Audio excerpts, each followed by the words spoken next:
Okay, welcome to the deep dive. We've gathered quite a stack of sources today. We're going to unpack two big topics that maybe surprisingly are really, really connected. That's right. We're looking at articles, reports, surveys, all focused on two things. First, the explosive growth and, well, the pretty specific workforce challenges facing one particular area right now, St. Johns County, Florida. We're looking at this as of today, June 1st, 2025. And then we're layering that with research surveys mostly, looking at the newest generation hitting the workforce, Gen Z, how managers perceive them, how Gen Z folks feel about their own readiness. It's quite a picture. Right. So our mission here is to, cut through all this data, pull out the key insights from these varied sources, and help you quickly get a clear handle on what's happening. And specifically, how do the dynamics of a super fast-growing place like St. Johns County intersect with the experiences, the challenges, the perceptions surrounding this emerging Gen Z workforce? And what can we learn from all this? What does it tell us about maybe the future of work and how we start bridging some of these apparent gaps? Yeah, lots to dig into. Okay, so let's start with that first big piece, the situation in St. Johns County, Florida. The sources really paint a picture of just extraordinary growth. It's truly striking, the pace of it. One source points to a 47% population jump just between 2010 and 2022. Wow. Yeah, and if you look at the numbers up to July 2024, the cumulative growth since 2010, it hits a massive 76.2%. 76%, that's huge. It really is. Puts it right up there as one of Florida's fastest growing counties. Actually, it was the fastest growing from 2020 to 2022. Okay, massive change, short time frame. What's fueling all this? Why are so many people moving there? Well, the sources point to a few key things. Definitely migration, especially during and after the pandemic. Lots of folks coming from the Northeast, Midwest, California. Okay. And the rise of remote work seems to be a huge catalyst. It's basically turned the county into a kind of remote work hub. Really? Any numbers on that? Estimates vary a bit, but some sources suggest somewhere between, say, 24% and maybe even as high as 63% of people there might be working remotely now. That's a massive potential range, but even the low end is significant. What else? The quality of the public schools is a huge draw. Families really target the area for that reason. Makes sense. Plus, the lifestyle, the Florida climate, that's always a factor. And it's still a popular retirement spot, too. Over 21% of the population is 65 plus. So a mix of reasons, lifestyle, schools, remote work flexibility, people are choosing St. Johns County to live. But, on the surface, that sounds great, right? Yeah. More people, more potential workers for local businesses. But here's where the sources show this kind of counterintuitive thing, a paradox, really. Despite having really low unemployment historically. Yeah, what were those numbers? It was 2.5% in 2023. Even in March 2025, it was around 3.5%, still below the state average. So low unemployment. Right. But St. Johns County faces major workforce availability problems. That low number doesn't really capture the full picture of who's working where. How does that work? Low unemployment, but trouble finding workers. It seems backward. It does, until you connect a few dots from the sources. A really big piece of this puzzle is that a huge chunk of the county's resident workforce, one source says a significant 66%. 2/3. Yeah, 2/3 are actually employed outside the county. They live there, but they don't work there. So people move there for the quality of life, the schools maybe, but the majority, if they're working, you're commuting out. Why is that happening? This ties directly and strongly to the housing affordability crisis. The reports flag this as a critical barrier. The cost of living, especially housing, has just skyrocketed. How bad is it? Well, one source from 2023 put the median home price over $550,000. Wow.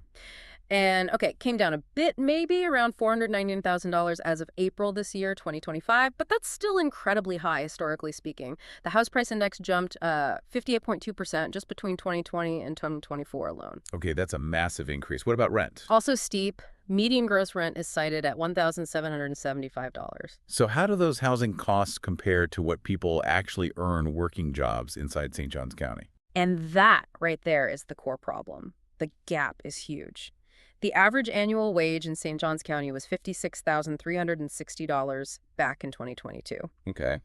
That's lower than the surrounding region, Northeast Florida, and lower than the Florida state average wage. Lower than average wages, but much higher than average housing costs. Exactly. The sources spell it out starkly. They say essential workers, teachers, police, firefighters, folks we rely on daily would need to earn something like $180,000 a year. $180,000. Just to afford the median home price there.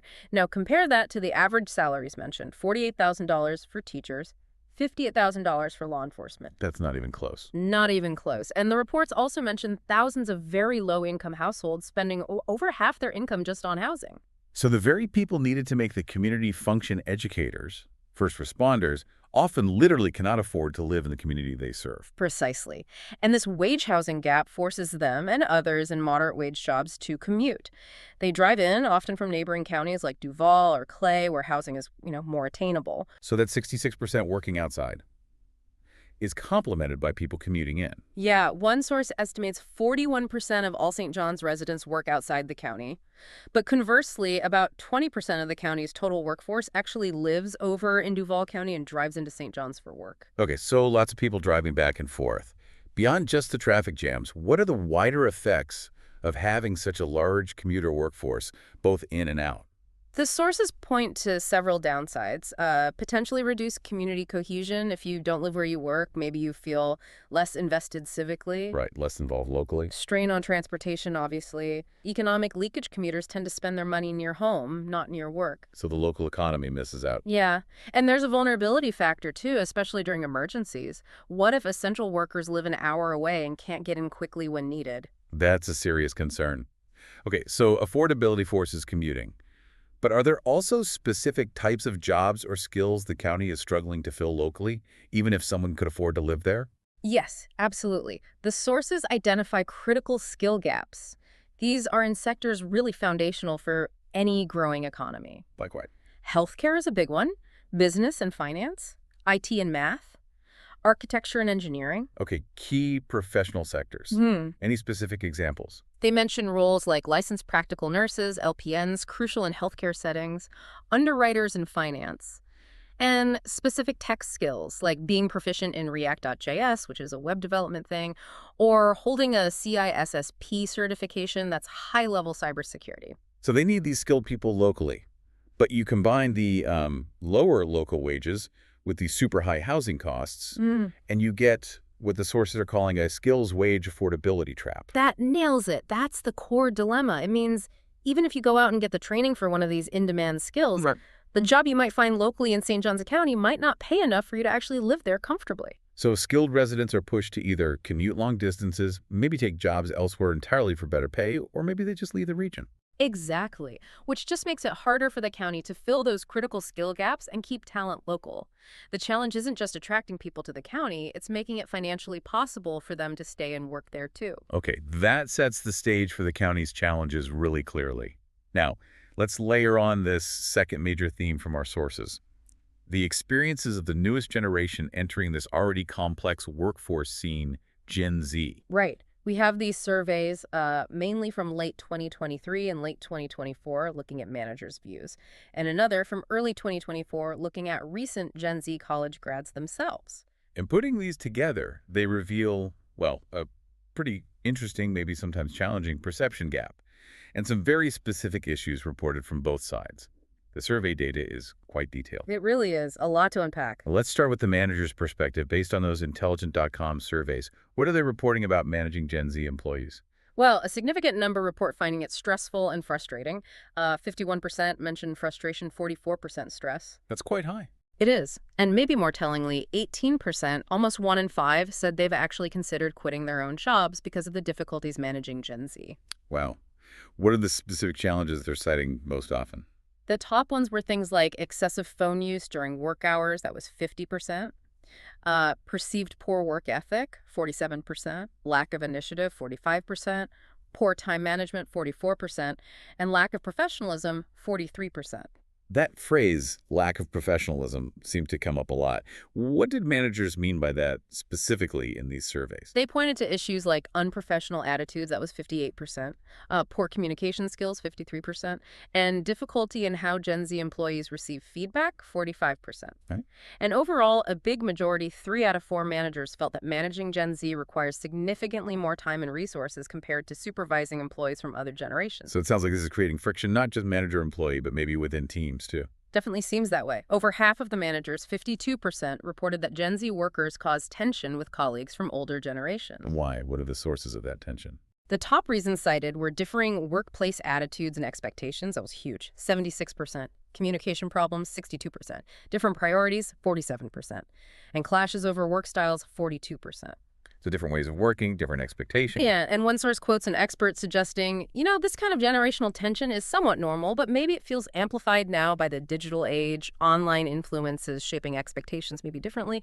And over half the managers, 54%, even felt Gen Z's work habits were actually lowering overall team productivity. Oof. Okay, so given these challenges they're reporting, how are managers responding? Are they changing how they manage? Most are. 65% said they've adjusted their management style, How so? often by providing much more frequent feedback. That was 44%. Or in some cases, resorting to micromanaging, 38%. Hmm. Some are also making adjustments to accommodate expectations around work-life balance, 35%. And are there consequences?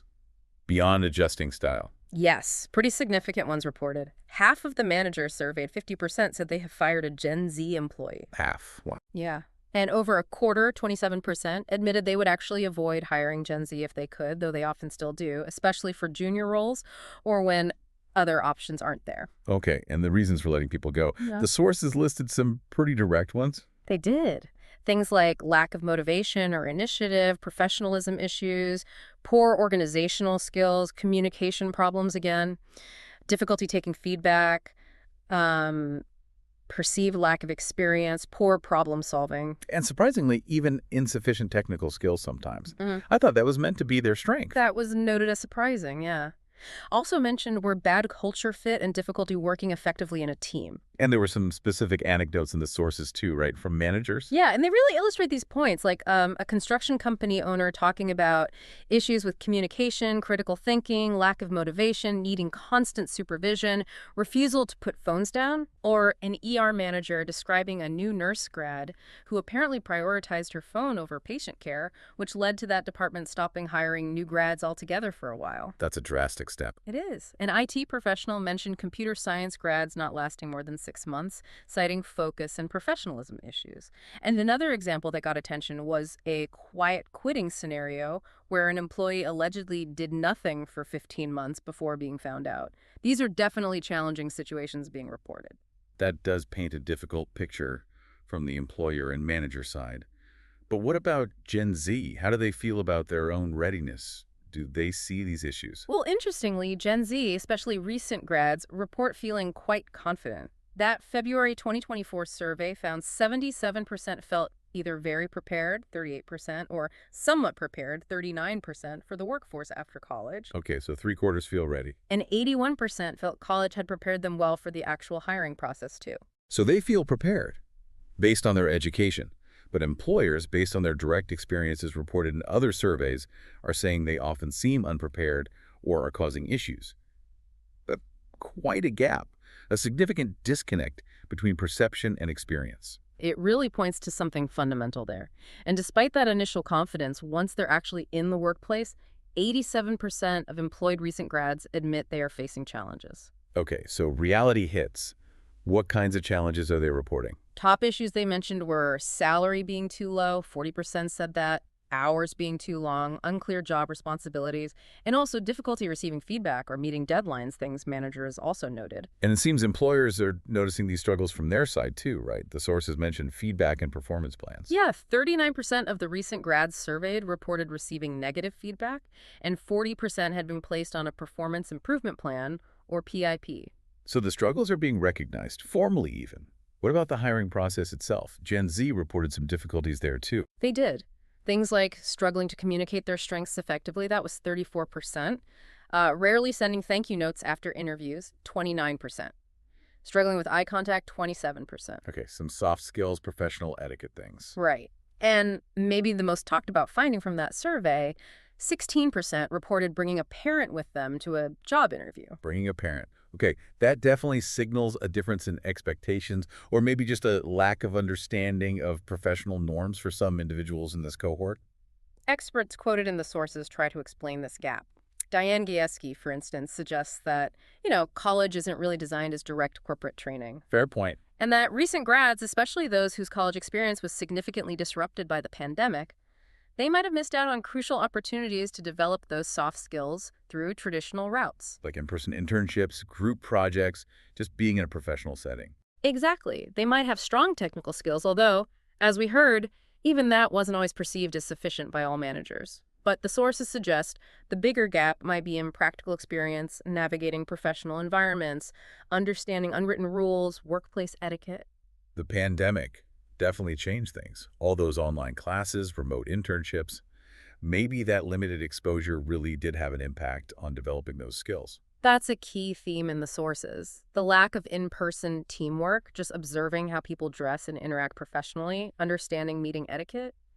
Doing that remotely is just different. True. The sources also touch on the rise in mental health diagnoses and accommodation plans in college settings over the last decade or so. Education has adapted, but the traditional workplace might not have fully caught up yet in understanding and integrating support for those needs seamlessly. So if we pull it all together from the sources, it suggests the challenges aren't necessarily about Gen Z lacking capability, fundamentally. It might be more about a gap in specific, practical preparation for traditional workplace norms and dynamics. That seems fair, and that gap might be widened by unique recent experiences like the pandemic, or by individual needs for support or accommodations that workplaces maybe aren't fully equipped to handle yet. It really highlights a need to bridge that transition from education to employment more effectively. Okay, but it's not all negative, right? The sources also mention positive aspects of Gen Z in the workplace. Absolutely, and that's important. While managers report these challenges, experts like Hu Nguyen strongly advise businesses not to give up on this generation. They emphasize the positives. Such as? Stronger technical skills, generally speaking.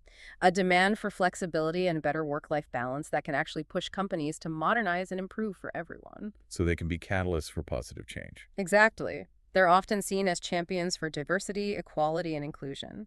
And they advocate for better work-life balance, not just for themselves, but as a workplace standard. Plus, the sources include perspectives from recruiters saying, hey, many Gen Z individuals they work with are actually very motivated, very driven, so it's definitely not a monolithic group. That's a crucial distinction. Acknowledge the real challenges managers are reporting, but also recognize the significant potential and the positive drivers Gen Z brings. It sounds like there's potential, yes, but maybe a mismatch in expectations and practical readiness on both sides that needs active work. That sums up the tension and the opportunity highlighted in the sources really well. Okay, so let's connect these two big threads now. We've got St. Johns County, this fast-growing area, struggling.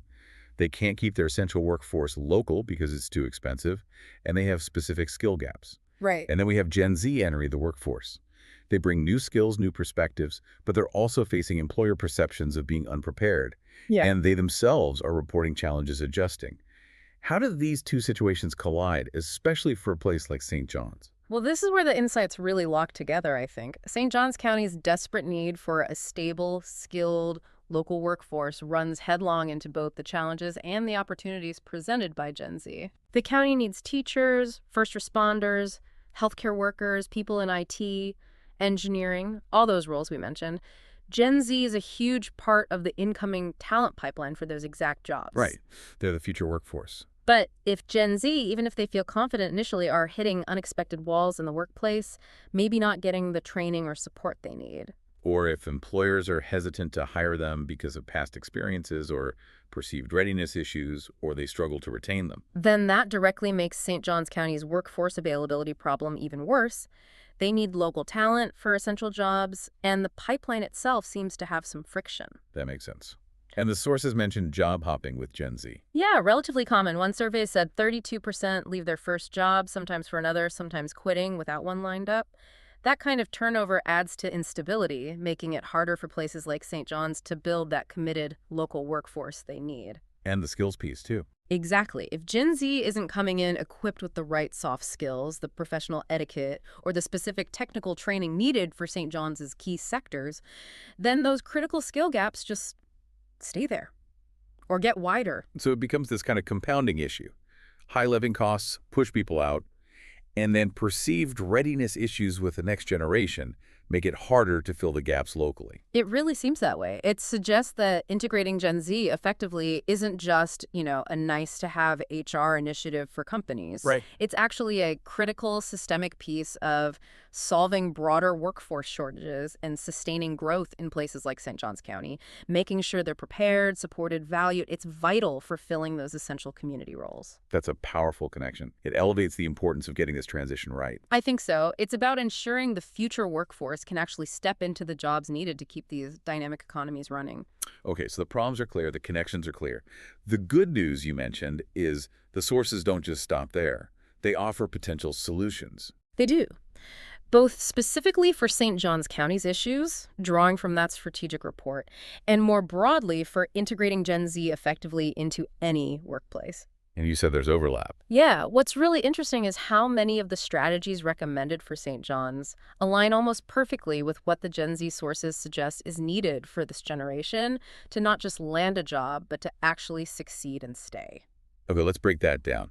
What are the St. Johns County recommendations first from their report? Okay, number one, a big emphasis on strengthening workforce training and education. How? Expanding vocational and technical programs. They mentioned places like First Coast Technical College, St. John's River State College, making sure curricula are directly tied to what local industries actually need, hitting those skill gaps we talked about. Makes sense. And really boosting experiential learning internships, apprenticeships, get people hands-on experience. The sources note Florida has seen a rise in apprenticeships lately, which is good. Okay, that seems to directly target that reported lack of practical experience and specific skills employers mentioned with some Gen Z hires. Hands-on, targeted training. Exactly. Then number two, aggressively tackling workforce housing challenges. How can a county even do that? Housing markets are complex. The report suggests leveraging state programs designed to help, like the Live Local Act, exploring zoning reforms allowing different types of housing, like smaller accessory dwelling units, ADUs, or cottage clusters, and expanding financial assistance programs for workers. The county has a division working on this. So making it more affordable, more accessible for essential workers.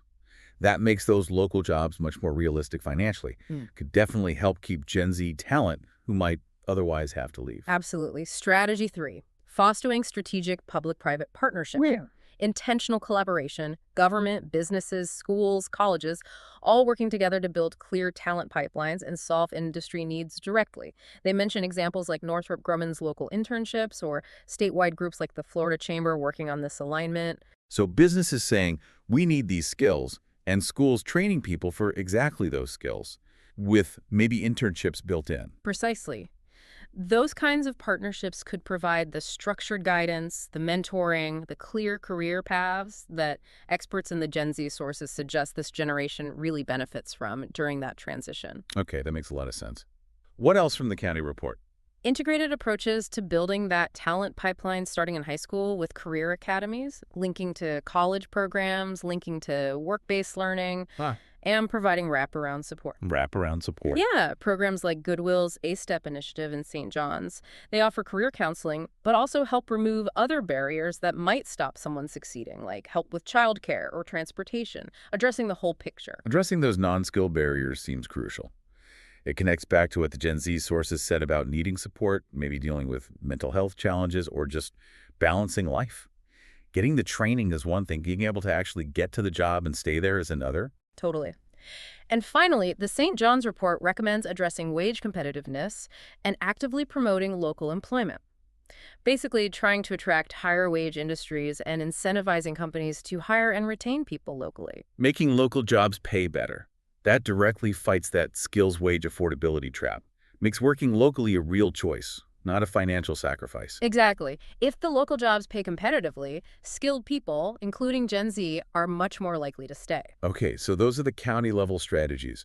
What about the suggestions from the Gen Z sources specifically for leaders and organizations trying to bridge this gap? Those sources offered advice like, leaders need to get genuinely curious about what Gen Z employees want and need. Don't assume, ask. Okay. Intentionally create opportunities for connection between generations. Maybe even structured things like reverse mentoring, where younger folks share tech insights or perspectives with senior staff. Interesting idea. Co-create solutions with Gen Z employees. Don't just impose things on them.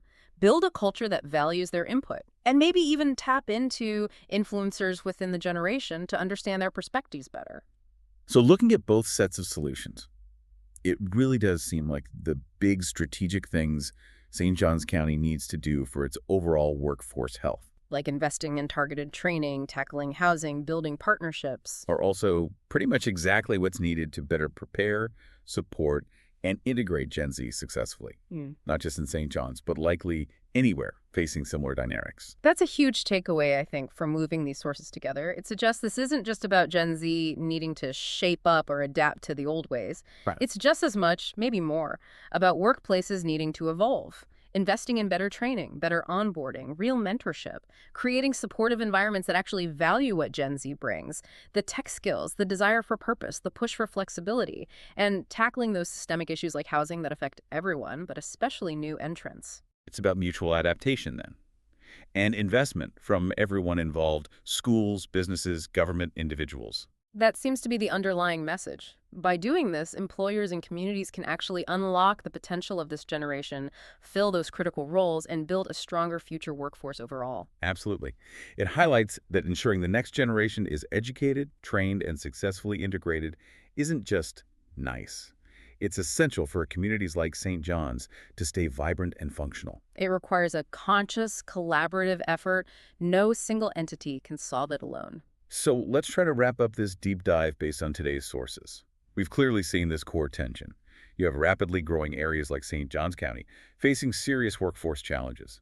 These are driven by cost of living, especially housing, outpacing local wages, forcing commutes, and leaving critical skill gaps. And layered onto that, you have the emerging Gen Z workforce. They bring definite strengths, tech savvy, desire for purpose, pushing for positive change, but they also face employer perceptions of being unprepared for traditional norms, and they themselves report challenges adjusting to professional life. And the key insight, really connecting these, seems to be that the strategies needed to build a sustainable local workforce in places like St. John's. Investing in skills training, tackling housing costs, fostering strong partnerships with support systems. These are also the very strategies crucial for successfully preparing, supporting, and integrating Gen Z into the workforce effectively. The solutions overlap significantly. It's about creating environments where both the community's needs and the new generation's potential can be met. Well said. It benefits everyone in the long run. So for you listening, whether you're an employer trying to figure out intergenerational teams, a manager adjusting your approach, an employee from any generation navigating these changes, or maybe you're thinking about entering the workforce yourself soon, understanding these dynamics is really helpful. Yeah, it helps you see the bigger picture. And effectively integrating Gen Z based on these sources isn't just about filling entry-level spots. It seems key to filling essential community roles, driving needed innovation, and maybe fostering a more balanced and inclusive workplace for everybody. It has broad implications. Which leaves us with maybe a final provocative thought for you to mull over, building on these sources.